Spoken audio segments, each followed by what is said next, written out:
David Edworthy. David Edworthy. David Edworthy. Dave's a beast, man. And then I was flirting with David all night, but it was very one-sided. What's incredible with Dave is that, he was part of a movement. Please welcome David Edworthy. How's it, YouTube? My name is David Edworthy. I am a creative director and copywriter working in Johannesburg, South Africa. I've had the privilege of working for some of the best agencies in the country. Been very fortunate enough to win some awards, won quite a few pitches, desperately tried to win the hearts of my colleagues. And I thought that I would put together a YouTube channel that gives you insights on creativity and advertising. So what you're going to see in this video is a brief introduction on how to come up with ideas, and then later on I'll be reviewing one of my favorite ads.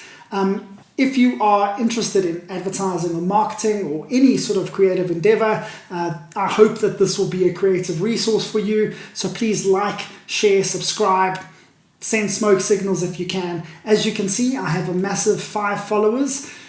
Hi, Mom. So your support is really, really, really appreciated.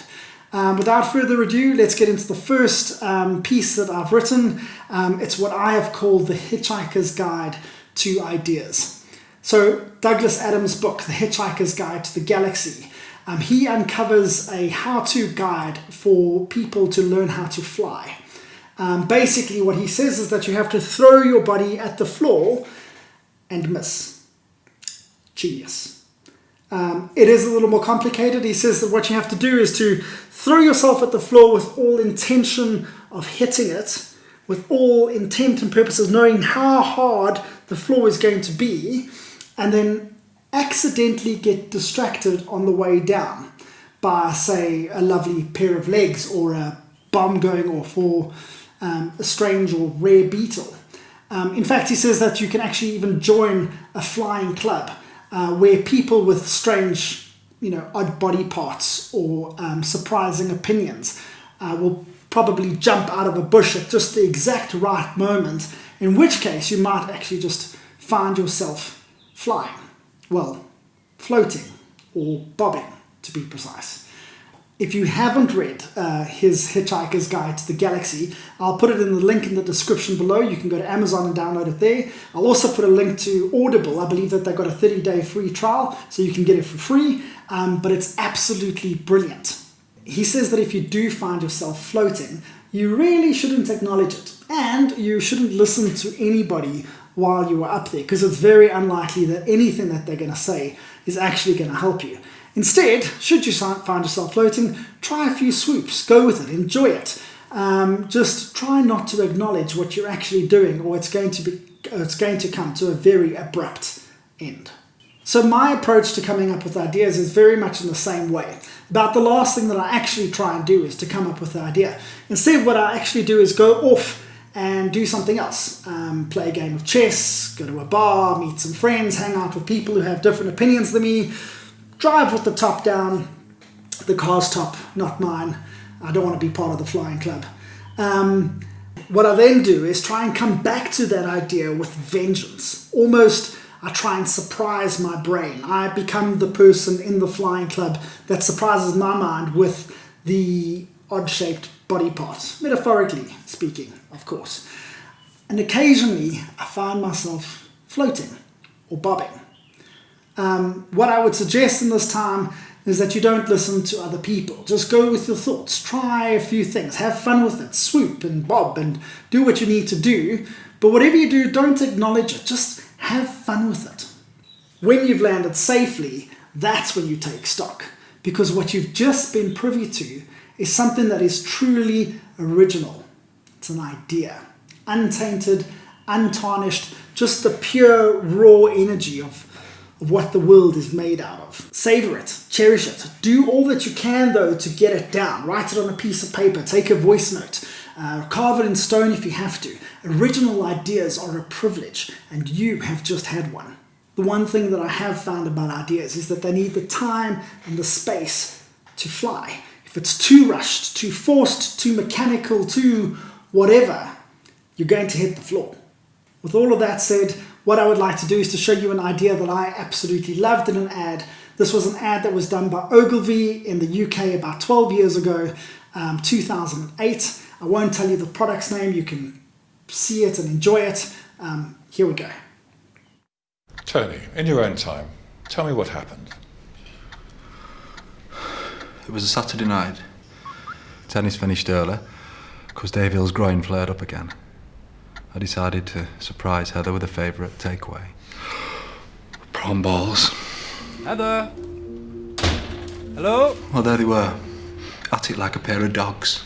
We were only sniffing, Tony.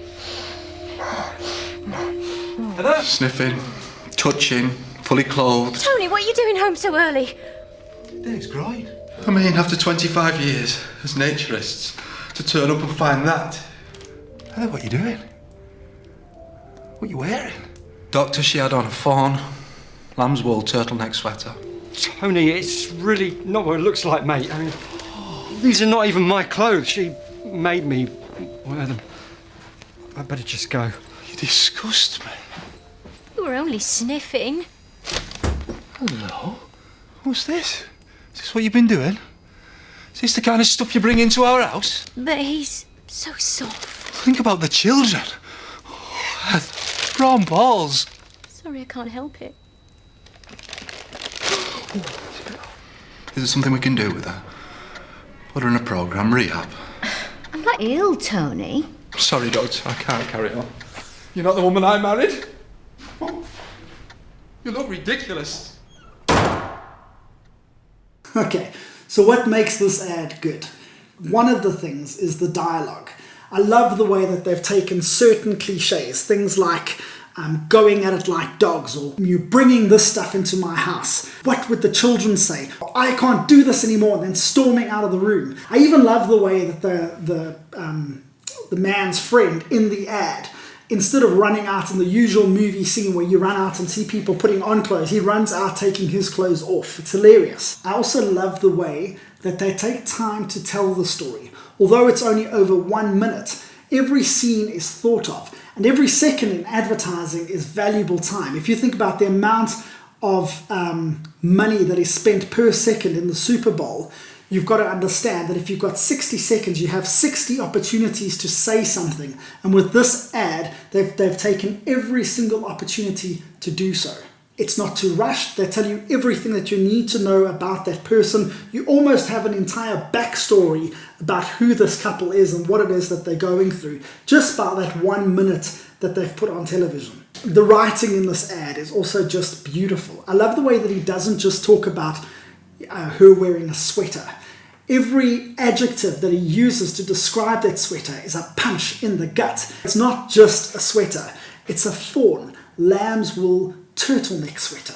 How dare she? I also love the attention to detail, the way that she carries on stroking the sweater as she's talking to him.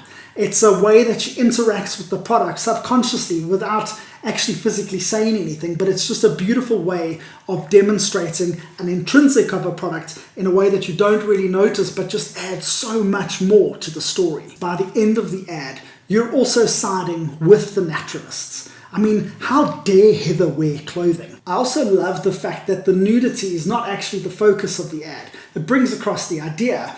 In fact, I actually watched the ad a few times before I even realized that the therapist was a naturalist himself. Most of all, what I think is just genius is that it's a very simple idea. If clothing smells good and it feels good, who wouldn't want to wear it? And that's something that the creatives on this job did an amazing job of bringing across. And then at the end, what you're seeing is a line, makes clothing irresistible, that just resolves the entire idea. It brings it all together.